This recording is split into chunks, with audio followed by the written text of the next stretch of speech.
Welcome, everyone. It's great to be with you today. My name's Helen, and I'm a senior manager in the knowledge and learning team at A4S. I'm excited to be here co-hosting our management information webinar. Organizations are increasingly integrating sustainability considerations into their decision-making processes, and this webinar will demonstrate some of the ways in which sustainability can be integrated into management information processes. Please note we're recording the webinar for others, and it will be made available on the A4S YouTube channel and the website later this month. There are 3 learning objectives for this webinar. After completing today's event, you'll be able to articulate the business benefits of integrating sustainability into management information, describe the steps to develop an integrated management information framework, and translate the learnings from others from practical examples on building a finance culture which embeds sustainability into day-to-day practices. Please note we'll also be running a few polls throughout the session, so please do respond to those. The webinar will be around 1 hour. We're going to have a short introduction, then head straight to a 40-minute discussion with our guests to understand the implications for finance teams. There also will be time for Q&A at the end, so please do drop your questions into the chat function throughout the webinar, and we'll do our best to answer these. First, we thought it'd be useful to get an idea of how our audience is integrating sustainability into management information. So we're going to start with a quick poll. So poll number 1, how is your organization integrating sustainability factors into management information systems and processes? Tick all that apply. Is it not at all? We're starting the planning process, or just limited metrics such as carbon are integrated into regular reporting? If we finish the poll and share the results, I can see that quite a few of you, 50% are just starting the planning process, and 38% have limited metrics, and 13% not at all. So hopefully this webinar will be really useful for you. Thank you for your participation. Before we move on to a brief introduction to management information from my colleague Taryn, I just wanted to introduce the guests that are joining us today. We have Laura Barbrook, Group Financial Controller at National Grid, and Rob Sherrington, Senior Business Finance Manager at Ramboll UK. A warm welcome to you both. Over to you, Taryn. Thank you, Helen. In today's fast-paced, uncertain, and volatile world, information is a corporate asset that forms part of the company's stock of intellectual capital. Developing and implementing an integrated management information framework will be a key component of developing information as a corporate asset, hence enhancing its intellectual capital. It is a way to manage current and emerging risks and opportunities, respond to a range of stakeholders, as well as monitor progress against commitments. Integrating environmental and social considerations into management information processes can capture what's important to stakeholders, provide insight to decision makers, safeguard and enhance financial performance for the present and future. I'll briefly provide an overview of the 6 steps to developing an integrated management information framework, which adopts a principles-based approach. These are covered in more detail in our essential guide to management information, and a link will be provided after the webinar. The first step is to evaluate business strategy and outlook. So align the management information framework to the organization's strategic objectives and include a forward-looking view of performance. Secondly, to analyze the business model and value creation process. So all business models create and destroy value, and what is important is to understand where and how that creation and destruction is happening. By understanding these interactions, the management information framework can support your organization in maximizing its value by focusing your attention on particular areas and activities. Thirdly, define information requirements of users. Identify information required by internal users and external stakeholders to support the development of stakeholder relationships through effective management information. Fourth, identify relevant standards and define principles. So identify the relevant standards that can be used to define key performance measures so that the management information framework will deliver reliable, consistent, and comparable information over time. Consistency and comparability of information is very important to decision makers. Fifth, agree key performance measures, targets, and understand how they are connected to deliver a holistic approach to demonstrating the interrelated factors that impact value creation. And lastly, monitor on an ongoing basis to drive decisions and actions so the right information can be delivered at the right time to drive decision making and action. By integrating social environment and environmental issues into management information, it can produce better decisions that are based on a full understanding of how an organization creates value, decisions which improve risk management, and decisions that support the achievement of strategic objectives. Finance teams have an essential role in supporting the development of integrated management information systems due to their knowledge of wider business strategy and how the selection of relevant KPIs is essential to monitor performance. They can support within discussions around value creation and how to consider social and environmental factors alongside financial. Finance teams can also support with how to communicate data and information to decision makers to drive value creation and support effective decision making. I would recommend reading the A4S Essential Guide to Management Information when looking at this area, as there are a lot of good examples and further explanation. We are now excited to talk to Rob and Laura about how they are putting some of this into practice, and I will now pass back to Helen to start the conversation. Thanks, Taryn. We're now going to be moving on to a discussion with Laura Barbrook. Laura is Group Financial Controller at National Grid and has been involved with ensuring that the internal management information systems and processes can be used to support internal decision-making as well as external reporting. She graduated from the Academy in the A4S Academy in 2022, and part of her focus was on setting up a Centre of Excellence for financial control staff to integrate responsible business metrics into financial processes. Thank you, Laura, for joining us. It's a pleasure to be here.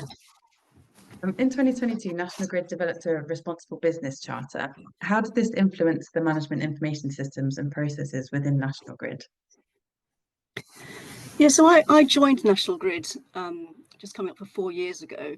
And at that time, the company was going through a comprehensive review of its total societal impact, so TSI. And this wasn't a review led by finance. This was led by the CEO, involving business unit presidents, and also involving external advisors to come and challenge us and really to understand where we add the most value to society, and how that extends to all stakeholders. So that culminated in our first Responsible Business Charter, as you mentioned, in 2020. And that really took this comprehensive review and articulated how responsible business would be approached within National Grid. And it also set out some really ambitious commitments and targets. So important in that was that this wasn't absolutely everything. There was a materiality focus. So really focusing on where we could add most value to society. And we came up with the 3 elements of environment, customers and communities, and people. And that's a really important note because you can't do everything. And there's a heck of a lot of stuff that you could be reporting on, but less is definitely more in this area. So that really set out our targets. Now, these were out there now, and we committed as part of the charter to report on them on an annual basis in a responsible business report. And that task was given to finance, and specifically my team. And that was an excellent decision, obviously, to put that in finance, because we are absolutely sort of accustomed to reporting external information and all the processes and controls that need to go into that. We might not be the subject matter experts on these areas, but yes, we can run a good process. So that really set out the MI that we needed to report on an actual basis. And really that was the start of the ESG Centre of Excellence, which I then used, as you said, I used in as a pilot in my A4S Academy to really work out how to put some flesh on the bones of that. And it essentially started with half a person trying to do this stuff on the back of their desk to 5 dedicated people. So that was the beginning. Amazing, thank you. Yeah, and it just demonstrates, I think, a lot of people are trying to juggle this at the moment, but actually it requires a lot of resource to just kind of focus on it, upping the management information systems and reporting. And there's a lot of focus on reporting at the moment with all of the rapidly changing reporting landscape. Could you also talk a little about the importance of using management information for wider strategic planning, forecasting and budgeting, and how you've achieved that within your own organisation? Sure. So as I mentioned, this first started as very much a reporting on a backward-looking basis. So the same as an annual report, focusing on those metrics that we'd committed to as part of the charter, but very much what's happened in the year to date and on a backwards looking basis. But it became apparent pretty quickly that actually the real value of having an ESG Centre of Excellence is by integrating it all into the more forward looking processes. So the strategic business plan, the budget and the forecast. And what we've been working on for the last few years is to really try to integrate those processes so that it's financial and non-financial. So we started with the 10-year business plan, and we asked the business units, before we published the charter with these big commitments in, we asked the business units to articulate what that meant for their 10-year business plan, particularly with a focus on capital investment needed. Now that was a pretty important step, because we couldn't put these public commitments out there without having a basis for the achievability of those targets. So that was an important first step. And we update that every year, our strategic business plan. And fortunately, that process is sort of overseen by my team. So it was fairly straightforward for me to integrate those processes. Less straightforward for the business units to respond to the challenge. But so this is all quite new for them. But in terms of process, it was good to be able to integrate that in the team. And this year it was particularly important again because we signed up to 1.5 degree SBTi accredited commitments, which go a little bit beyond our original commitments. And again, these are very public commitments that we're signing up to, so we do have to have a basis for that and to make sure that we have plans that underpin them. The other area that it was really important for was setting out, each business unit then set out, well, this is how we could achieve this SBTi target, but these are the dependencies. That's really critical when you are dependent on external parties to meet these commitments, because you need that disclosure to come back to. If those external parties don't perform, you need to be able to go back to that and explain why. And you also need to be able to understand how to influence those third parties as well. So that was the strategic business plan. And also another point, it's not just the financial investment to meet these commitments that we're particularly interested in. We're also looking at, because they're very long range commitments, for example, we have a workforce planning exercise that was rolled out, was integrated with the strategic business plan for the first time this year. So when we're thinking about our DEI targets and how we build a workforce, a diverse workforce that can meet the energy transition, this is a 5-10 year time frame and more. So that workforce planning exercise was really critical to embed in the business plan. It's not necessarily financial related, it's more around what recruitment activities do we need now, what training do we need to build that workforce of the future. So that was a very important aspect too. So then, as well as the strategic business plan, we have the annual plan, and that's important because these targets are really long ranging, so 10 years plus. A lot of people aren't going to necessarily be at National Grid by the time that target comes to fruition. So you need to set this out into 1 year targets so that the business unit presidents and the functional execs are on the hook for that year. We have a performance management framework, which is financial and non-financial. And each year, the business unit presidents, exec finance, have a handshake with our CEO for this performance contract, and that covers financial and the responsible business metrics as well. So they are on the hook at that point for the year. And then finally, I think the game changer really is the quarterly reforecast, and that's probably the most complicated area that we've had to grapple with. And we're certainly not all the way there. There's more to go in this area, but that's become quite critical in terms of, yes, we've got a budget, and we're going to report on these metrics externally, but we need to be able to reforecast and then course correct. So that's been really critical in terms of providing that information so that people can actually course correct and make decisions on a timely basis.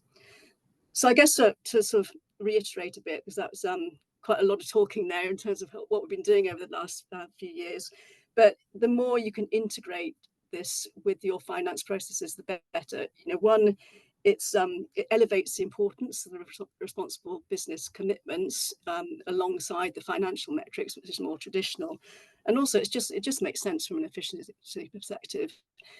We are asking people to do more work, so you know, we need to make it a smooth process for them and make it efficient. Great, thank you. Some really interesting points there about kind of the dependencies on other players within the economy, and also how we kind of take your workforce along on that journey to meet goals. Thank you so much for sharing. It's really interesting. And you mentioned a little bit about the importance of the tone from the top and getting people on board, but what would, in your experience, what's the importance of that tone from the top, and how can remuneration play a role? Tone from the top is probably, I would say, the most important thing, because you can have the most brilliant systems and processes in the world, but if you don't have that buy-in and that tone from the top, then it all falls flat. So luckily, we have a CEO, John Pettigrew, who's absolutely passionate about this area, and you know, takes any opportunity to be a great advocate. And when we set out the ESG Centre of Excellence, and we were trying to work out how finance could lean in on this, on us meeting these very ambitious targets. We were still in lockdown, so we got John to help out by presenting videos on this stuff, saying how important the finance function was in this area. And he also is a great advocate with his direct reports, the business unit presidents, and really articulates to them that this is just non-negotiable. But as well as that sort of, I guess, sort of set piece tone from the top, videos, etc., the day-to-day tone from the top is also really critical. And that's probably the trickier bit to just continually get right. And what we've found has really helped there is our performance management. So we have a monthly business review between the business unit presidents and John, the CEO, and we have a scorecard, which is I guess up front and center of that pack, and we are including responsible business metrics, the key ones, and financial and operational on that one-page scorecard. And that's a very clear indicator with a RAG status as to whether things are on track. So that just really makes sure that the right questions are being asked on a regular basis. So really reinforcing that tone from the top. And the external tone from the top is pretty important as well. So John and our CFO Andy Agg do a lot of investor days, which are sort of based off our responsible business targets, and also recruitment events as well. And that kind of tone from the top is really important for us to attract new talent. So you know, my sons, for example, they won't look at a company unless it has a really convincing ESG story. So really important to build that diverse workforce. And then, yeah, you mentioned remuneration. I think that is really important, but as a reinforcing element. And these responsible business targets, we'd like to think, and this is true, that our business wants to do these things because it's the right thing to do. But the more you can reinforce and embed that in incentive plans, it really sort of reinforces that tone from the top, I guess, and make sure that things really do happen. So recently we've included in our LTIP some GHG emissions reductions goals on an annual basis. And then for APP, which is our annual performance plan, we have added diversity metrics. So yes, making sure that what gets measured and incentivized gets done. Great, thank you. Really interesting, that comment on how the workforce is changing and looking to work with more sustainable companies. Yeah. One of the areas that really supports management information processes is around the development of methodology statements at National Grid. Could you talk a little bit about the process and the benefits of that exercise? Yeah, so we started doing this really to support some of the metrics that we report externally and to support the assurance process that goes around that. So these are core documents. They're part of our framework, and we disclose many of them. And they take each of our reported metrics and set out the scope of the metric, the definitions, the data sources, the assumptions. It's not quite a sort of SOP level or a process map, but it's pretty key in terms of laying out that framework. And we then update those annually. And I guess it's a bit like, if you're sort of, a lot of the audience will be financially trained in audit. It's a bit like doing your walkthrough every year. You need to continually update for new information and new controls, new people.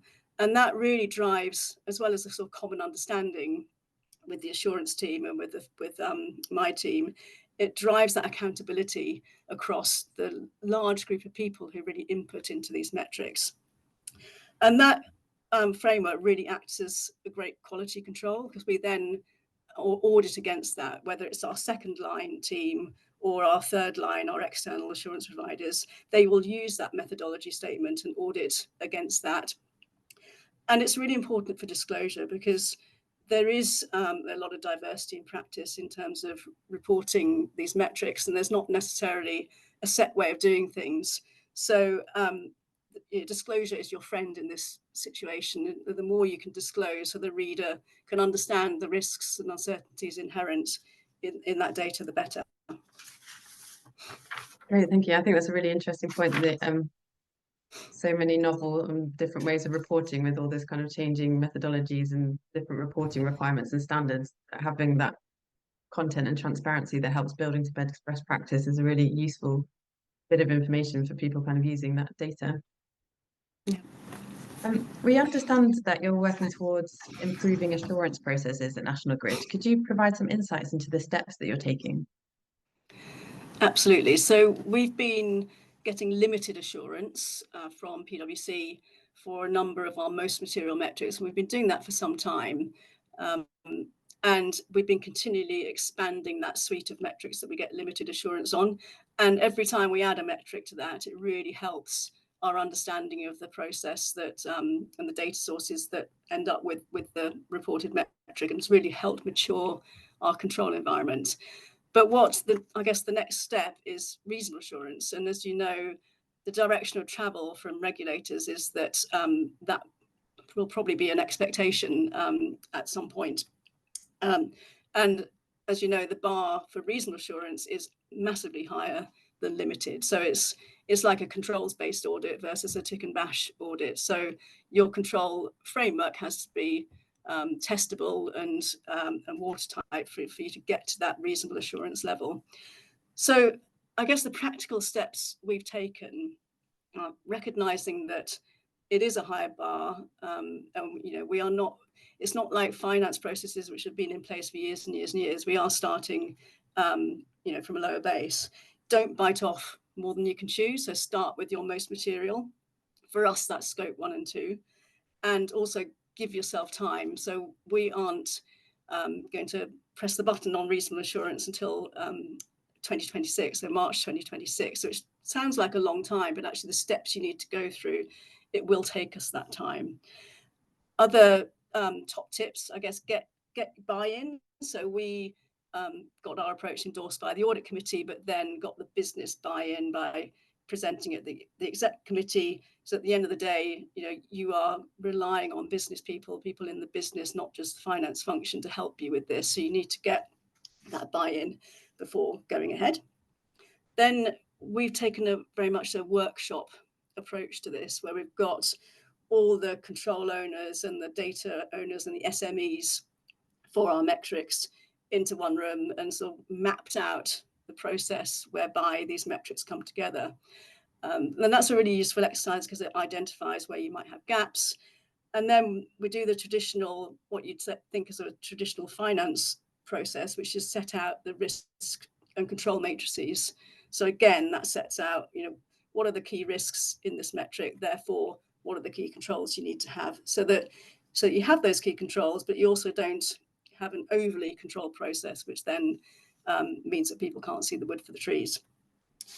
And those workshops are great for education as well, because what you need to remember is, so for people who've come from, especially from an audit background, we are all very well versed in this. You know, it's a long time since I did audit, but it was so drummed into me that this stuff is quite second nature. For a lot of people involved in these processes, they haven't got that background. So there is an education element of this as well. And the workshops also identify automation opportunities, which, you know, it makes things more efficient, but also better controlled. So we're putting in place a last mile reporting work-ever tool as a result of some of those workshops this year, which should improve things. So those are my top tips. And I'd say, sorry, lastly, quite important is have a dry run. So do all this preparation, work out what you need to do to get your control environment up to scratch for reasonable assurance, but do a dry run. And the reason that's important is, especially if you have a limited assurance provider already, if you throw the reasonable assurance at them and it's not ready, it becomes quite tricky for them because they can't unsee what they've seen, and it makes their limited assurance process, it can impact that, even though that's a lower bar. So do a dry run with your own second line team or a different provider or your third line before you throw it over the fence to the external provider. Great, thank you. They're really useful tips, and I think very relevant and pertinent now that lots of organisations are working towards reasonable assurance. And more broadly, they were great top tips for kind of the assurance process. But what would be your top tips for other finance teams who are looking to develop improved MI, both for reporting and for internal management information? So I think, based off my last 4 years of going through this journey, I think my top tips are, firstly, just get started. We have a great expression at Grid, and I'm sure others have something similar, which is progress over perfection. It's more important just to make a start on this stuff. You'll never have the perfect performance management framework because it needs to evolve anyway. So just get started. Start small.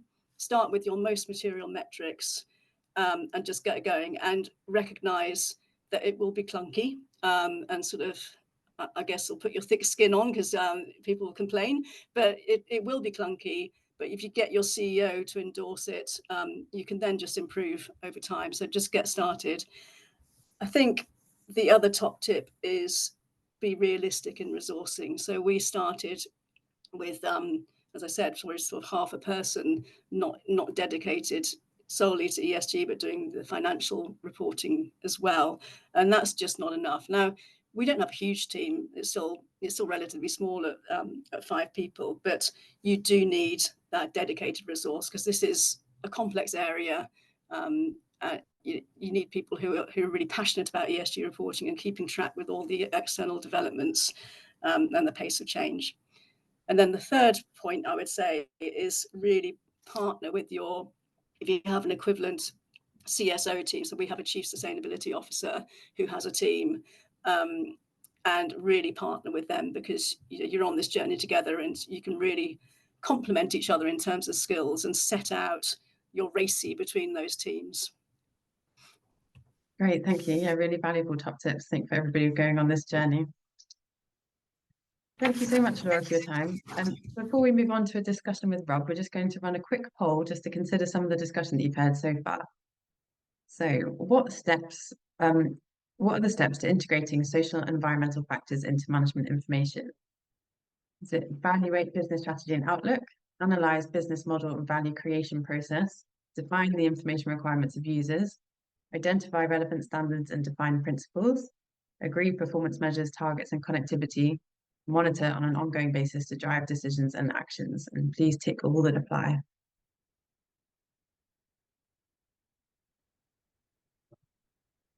Well, 88% of you, or 90% in some cases, got most of them right. So all of those answers are correct, and they are the broad steps that you need to go through to integrate social and environmental factors into management information. So for the next part of the session, we're going to be speaking with Rob Sherrington. Rob is Senior Business Finance Manager at Ramboll UK and graduated in 2023 from the A4S Academy, winning the Inspiration Award for his work. Part of his work involved developing solutions to help achieve Ramboll's 2030 decarbonisation targets. He developed management information systems incorporating scenario analysis to determine how different decisions and options could affect the achievement of targets, and also to provide insights for decision making. Welcome, Rob. Thank you, Helen. Rob, what were the key drivers behind this project, and why did you decide on this particular area of focus? Well, I think it's interesting, just following from Laura said, that they were in a different industry. There are very many common themes. So Ramboll is a global engineering, architecture and consultancy company, heavily focused on sustainability solutions, and is going through a period of rapid growth. And I work in the UK business unit of this global business. Back in 2021, Ramboll UK signed up to the 1.5 degree aligned science-based target commitment, which commits the business to making some substantial reductions to its reported carbon by 2030. And it started to take the first actions. So the existing reporting was very much focused on backward looking and reporting outwards, and not focused enough on the actions that were needed to take.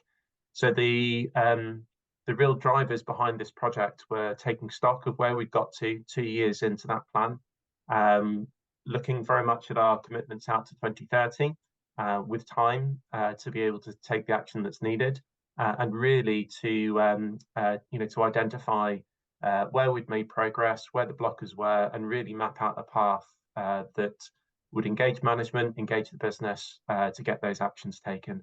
And at the end of the day, most of the emissions that we're talking about for our particular business as a professional services company are business travel, and a lot of that decision making is dispersed throughout the organisation, which provides a unique challenge over some of the other scopes.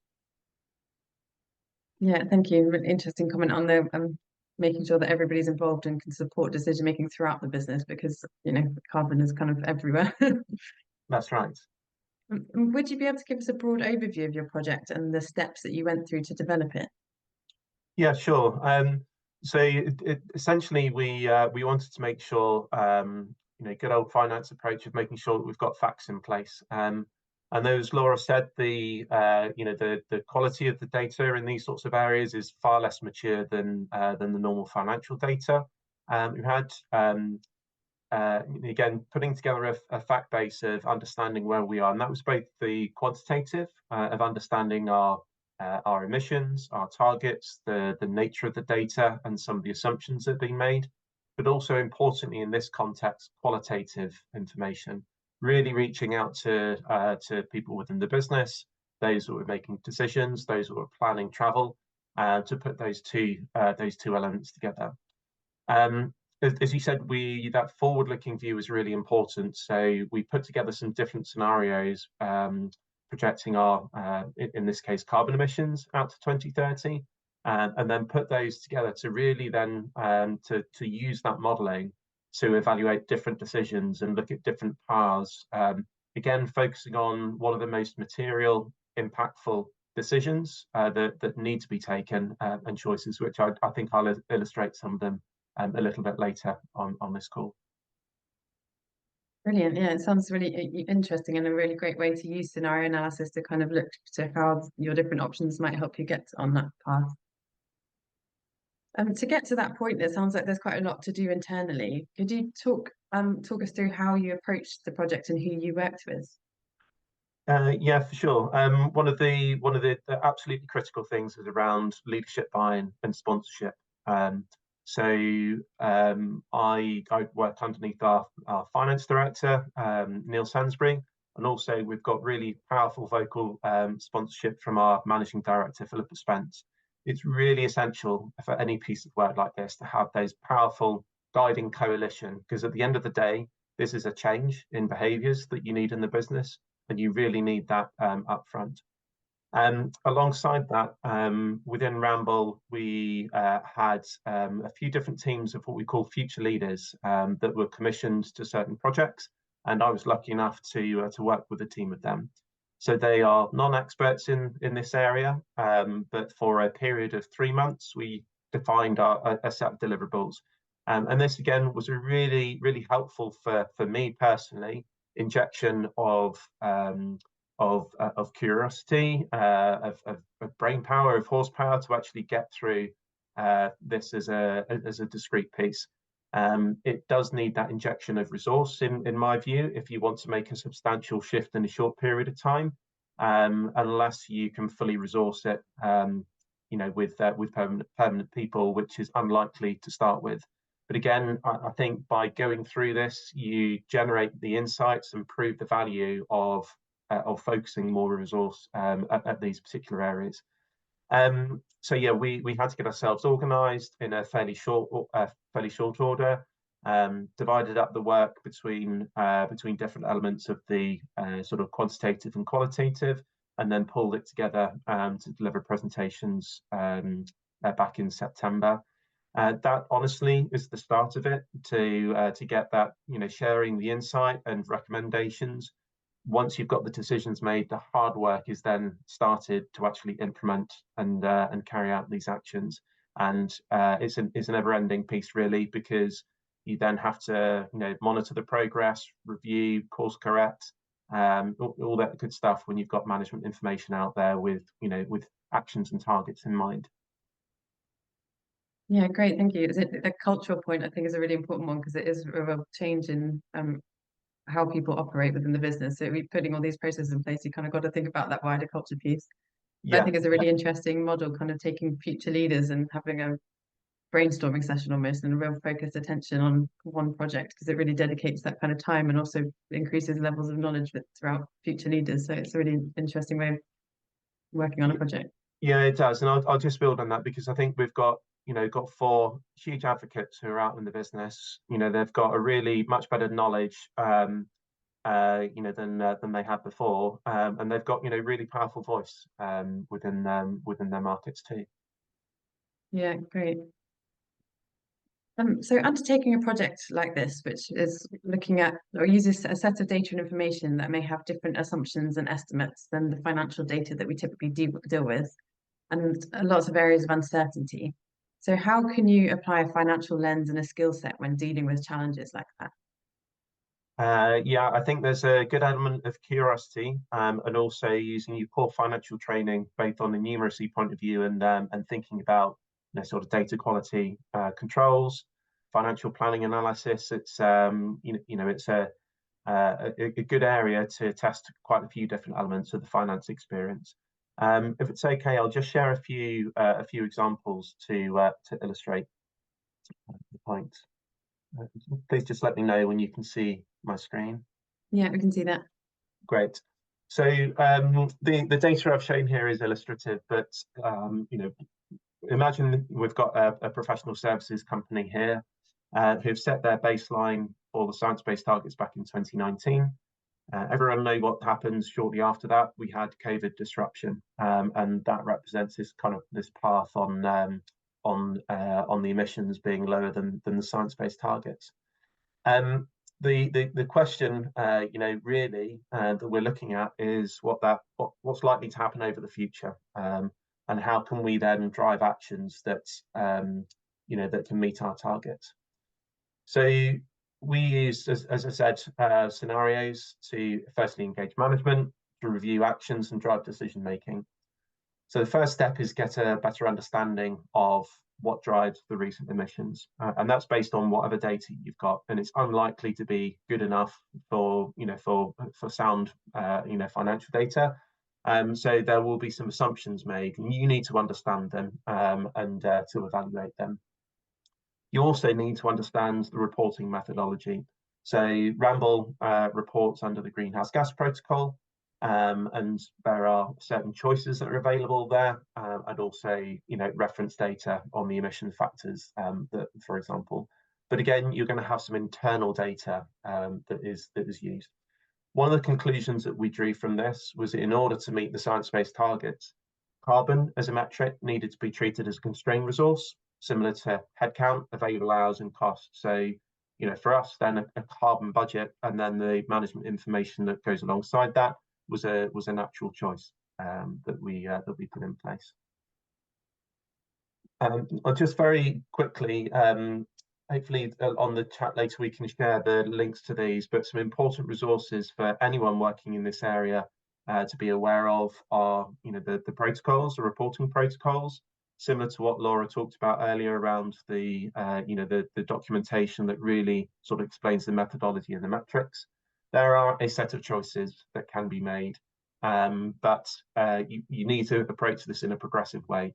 So if your data is of a certain quality at the moment, again, we'll illustrate that shortly, that might be fine for now, but actually, does it give you the insights that that will identify the actions that you need to take to meet your commitments? So an example here, again, the work that we did was very much focused around business travel. So I'm going to just focus on that as an example.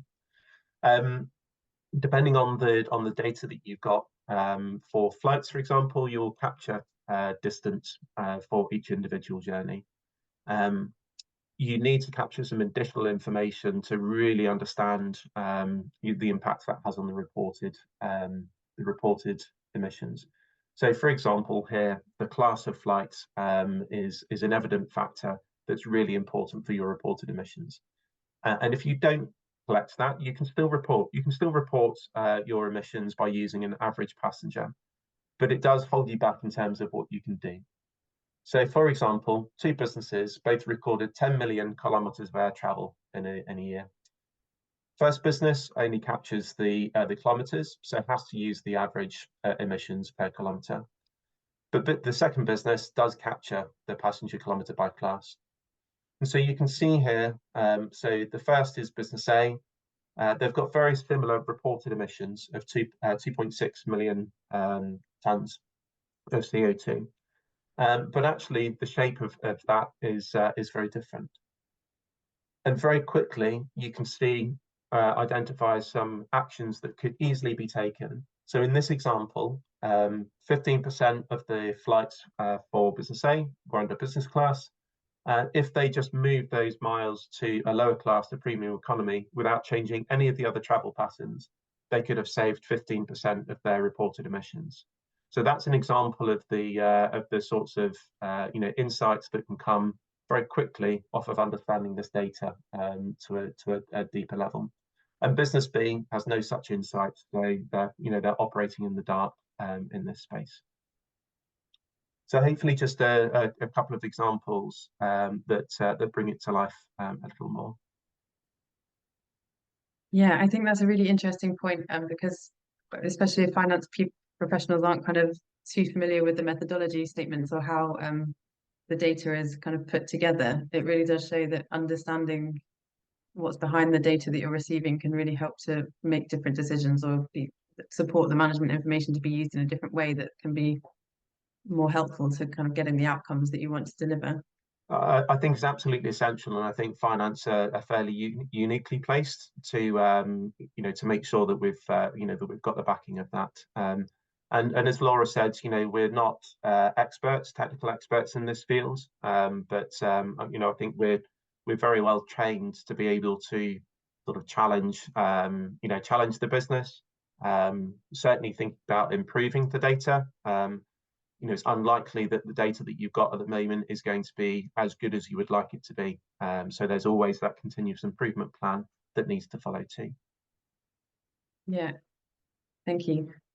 And so from your perspective, what would you say are the benefits of the project to date and how it's kind of been realised within the business? Yeah, so the first benefits are really understanding where we are and where we're likely to be if we don't take any action. The second then gives us the opportunity to map out the plans that are needed.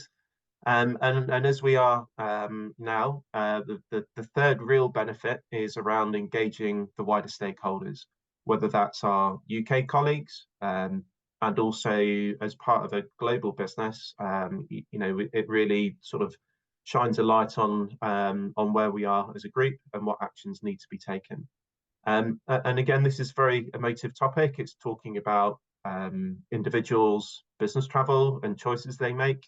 And there can be a number of objections, but the more objective we can be and kind of linking back to the commitments and taking on a fact-based approach and understand the consequences of different choices that are made, that internal communication, again, with any sort of change program, the internal communication and engagement is so essential. to make sure that we're drawing the decision makers along that path. And in this example, I mentioned earlier, business travel decisions are quite widely dispersed through the organisation.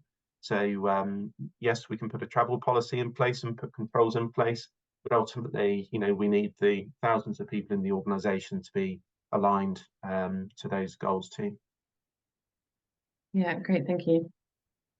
And so what are the next steps for the project? You said to kind of the work started almost after you'd got after the post the first hurdle and decided what it was you were going to do, but where do you think you're going to go next with the project? Yeah, so we've got a number of work streams going on at the moment. Putting the more details management reporting in place that really drives insights and getting together a regular cadence of reporting and review. So we'll be both including in the management reporting.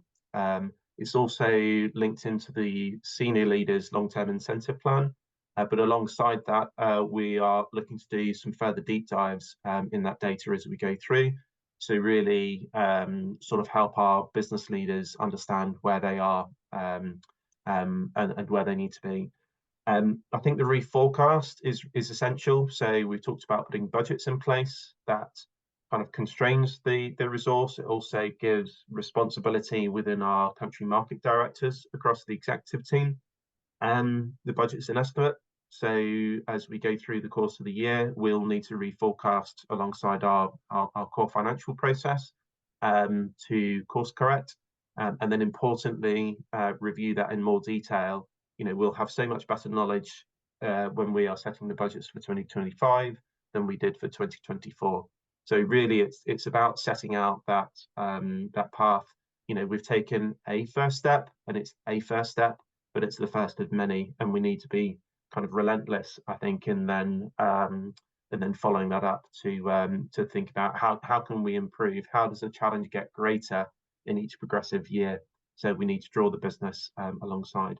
And there's a huge amount of storytelling, I think, that's important here, so that people understand, where we are, and we're not just, it's not just telling, it's drawing, there's hearts and minds as well as the hard data in here, because ultimately it's about changing behaviour and embedding those changes in behaviour.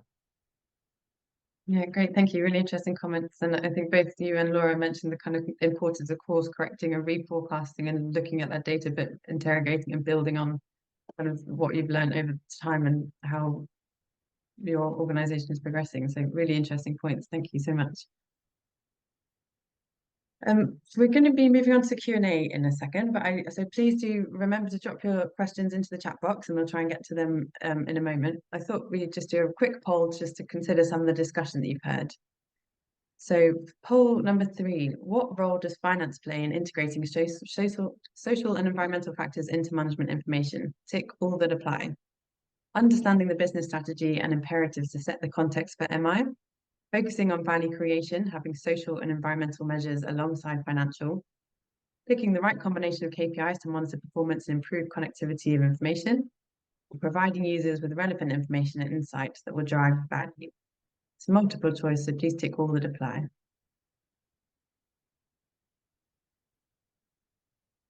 If we finish the poll there and then share the results.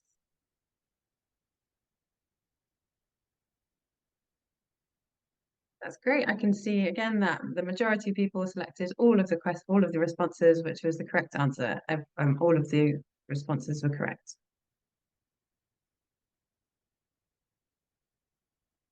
So we will now be moving on to a short Q&A. If anybody does have any questions, please do drop them into the chat box. We have one for Laura. So just a reiteration or reconfirmation that National Grid have 5 finance staff employed full-time in ESG, or are they all providing management information, ESG and others? So what are the kind of roles within your team? Yeah, so that's just in the dedicated Centre of Excellence that reports to me. So there are many more people across the business who touch our responsible business reporting, but in terms of the sort of dedicated finance resource, that's the team I have.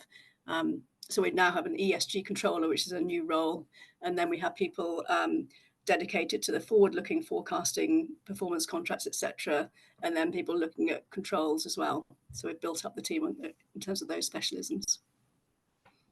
Great, thank you. And one for both of you. Rob, you touched on the kind of what methodologies behind the GHG, but there's lots of kind of gaps and uncertainties and estimates needed for sustainability related data and information. I wonder if both of you could share a little bit more about how you kind of deal with those gaps or deal with the assumptions. Maybe starting with Laura. Yeah, it's quite a broad question, and I suppose it's, I'm going to be very unhelpful and say it sort of depends really what gaps and assumptions. But I think there are a few key things. One is just remember that you're a finance professional, and finance professionals have to deal with gaps, assumptions, uncertainties the whole time. And I think because we're so used to it, it's become second nature. But just applying those principles is absolutely key. And so one of the most judgmental areas in our reporting is environmental provisions. So, we're dealing with a provision that's, we're not going to be spending that money for 10, 20 years. We don't really know what the remediation is needed in a particular site we're looking at. There's so many uncertainties. And just applying that finance lens, just remember that you do this all the time, and just apply it to a different set of reporting. And then I guess secondly, just coming back to these methodology statements, when you are reporting on an area where there are uncertainties and assumptions, disclosure is your friend, and just disclose what you can, and then that gives the reader all the information they need. Great, thank you. I think that's a really interesting point, talking about the long-term provisioning, and because I think companies are really keen to know how things like transition plans will impact future forward-looking financial provisions and financial performance. So interesting, kind of using our financial concepts to apply to that kind of long-term thinking. Rob, how about you? Do you have kind of any additional tips on how to deal with data and uncertainties? Yeah, I think that theme of transparency is really important. So there are choices to be made, and so the data is probably not going to be as good as you would like it to be. You just need to be sort of stay as it is today. But I think also really to challenge challenge the business to improve. If it's this is the data that we've got at the moment, there are some judgments that are made. If we are to kind of be able to then move forwards, what would the next set of better data be? The example that I shared is a fairly basic one around the data capture on flights, but actually there will be very many businesses that are capturing data, whether it's for gas consumption or electricity, that may be sort of estimated, or they may have an expenses system that just captures spend and none of that data. Ultimately, to move forwards, both in terms of the quality of reporting and really importantly that link to the actions that you can take, and some investment may be needed. So actually that may be another element of you working as a finance professional, is putting together a business case for for investment to have better data capture, or to think about the breadth of scopes that you're reporting. Depending on the industry you work in, there will be some element of choice around the scope 3 in particular emissions, and then on other non-carbon factors too. So again, I think just that transparency, and be curious as to what the choices are, and wherever you are at the moment, I would say think about what's the next step to get the data quality that bit better, so that you can drive better business performance, better decisions, and better actions that come off the back of it. Great, thank you so much for your comments, and thank you so much for participating in the Q&A. It was really interesting. I'm now going to hand back to Taryn just for a quick wrap up. So thank you so much for your contributions, and we'll speak to you all shortly. Thanks, Helen, and thank you to our panelists for their contributions today. If you're interested in finding out more on the topic, we have a range of resources on our website, including the A4S Essential Guide to Management Information, which sets out how to broaden management information processes to respond to social and environmental risks. We have case studies from ABN AMRO and DHL, which explore how to integrate sustainability into wider strategic monitoring and reporting systems. And the A4S Essential Guide to Management Information Maturity Map, which supports you in understanding where your organization currently sits in terms of maturity. And links for these are now being shared in the chat function. In addition, applications are also now open for the A4S Academy. The Academy is a program designed to empower and equip senior finance professionals with the skills needed for their businesses to succeed. You can apply via the website, which is now also being shared in the chat.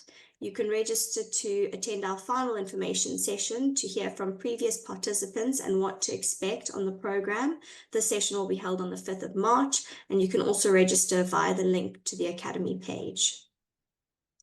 Okay, and we will now have 2 final poll questions before we close. So poll number 4, which should appear on screen shortly. So what are the benefits of integrating social and environmental factors into management information? Improved risk management, better decision-making and effective actions, greater cross-functional collaboration. It is multiple choice, so please tick all that apply. Thank you. And all the answers are correct, which I can see most of you have answered. So we'll move to the final poll, poll number 5, which is just based on your experience today. How likely are you to recommend an A4S Sustainability in Action webinar to a colleague or peer? 1 being not at all, 10 being highly likely. So thank you so much for joining the discussion, and thank you to our guests, Laura and Rob. If you haven't already registered, our Capitals Accounting webinar is taking place on the 28th of March, and the link to register is now also being shared in the chat. And I look forward to seeing you at the next session. Thank you both.